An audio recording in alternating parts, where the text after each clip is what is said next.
Lepo pozdravljeni. Dober dan.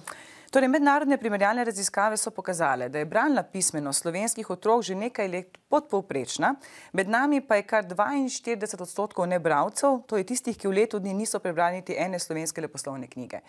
Kje iskati vzroke in kako to prakso spremeniti? No, treba je razumeti, da ta potrošniški, hitri način življenja v resnici omogoča zelo malo možnosti za razmišljanje, za poglabljanje že nasploh. In leposlovje gotovo zahteva osredotočenost.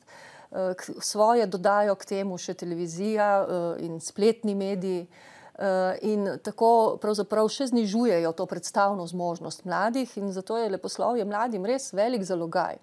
Ampak tako kot na drugih področjih, mislim, da tudi tu bomo največji napredek naredili, če bomo pravzaprav stopili en korak nazaj in poskušali z ustreznimi metodami motivirati mlade oziroma jim pokazati, da lahko ob internetnih možnostih, ob možnostih, ki jih nudijo velika nakupovalna središča, mladi doživijo zelo bogate, sproščujoče trenutke ob knjigi, pa tudi, če jih berejo na spletu.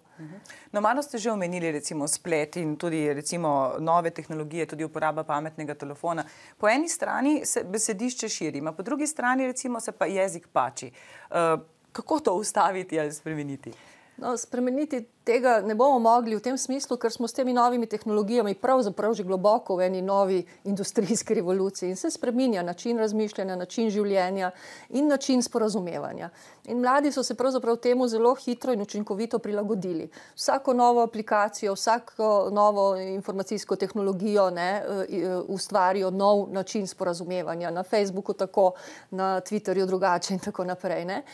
Pravzaprav je to demokratizacija jezika. Vse širši krog ljudi je vključenih v to. Hkrati pa seveda na ta račun in na račun bralnih zmožnosti se niža nivo sporazumevalni prag, pravzaprav nivo sporazumevalne zmožnosti v knjižnem jeziku. In v to je seveda treba usmeriti naša prizadevanja. Se vam zdi, da se kot družba zavedamo razvojnega vpliva, ki ga ima znanje maternega jezika? Pravzaprav vse premalo. Premalo se zavedamo, koliko materni jezik pomeni posamezniku in družbi.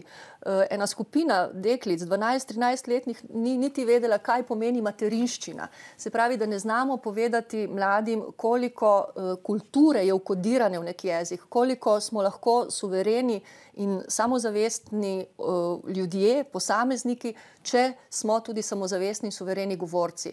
In slovenščina je tako kot druge materinščine sposobna pokrivati naloge na vseh področjih. Slovenščina je v bistvu dom za leve in desne, za manjšine in večino, za pravzaprav mlade, stare, vse različice so slovenščina. Seveda pa moramo skrbeti tudi za to, ki jo razumemo vsi in ki nas oblikuje kot skupnost. Najlepša hvala za ta pogovor.